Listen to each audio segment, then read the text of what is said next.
South Seattle neighborhood is on edge tonight after a longtime resident was shot and killed inside his house. Police say the house was targeted. KIRO 7's Deborah Horne is live for us tonight in South Park. And Deborah, neighbors believe the shooter fired into the wrong house.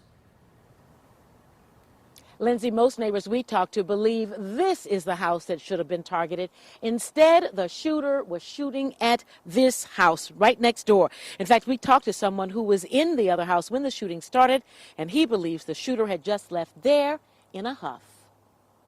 We watched Bryant Whitfield leave flowers outside the unassuming house in South Park, riddled with bullets. It's such a sad situation. It just really hurt me. It could have been anybody around here. I was sleeping I stay a couple doors down, and I was sleeping in the living room, and it could have easily been me. So it took my breath away. Keith Watkins was in the house next door. He says he heard gunfire at about 1 o'clock this Sunday morning. It was close, you know. I knew it was either our house or I thought it was us getting shot at. I really did. Watkins says a man had left there in a huff just moments before he heard the shots. I think really it was just the heat of the moment for the person who did it.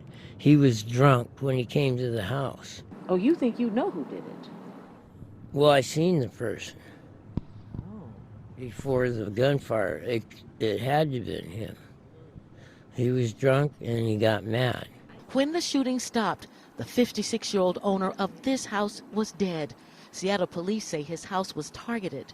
Correct. But you think that it was the wrong house? I do think it was the wrong house because I don't see how that house could attract such behavior. Laura SUGGS, former president of the South Park Neighborhood Council, believes the suspect shot up a house of somebody he didn't know. Like I say, long-term family, just living their lives. And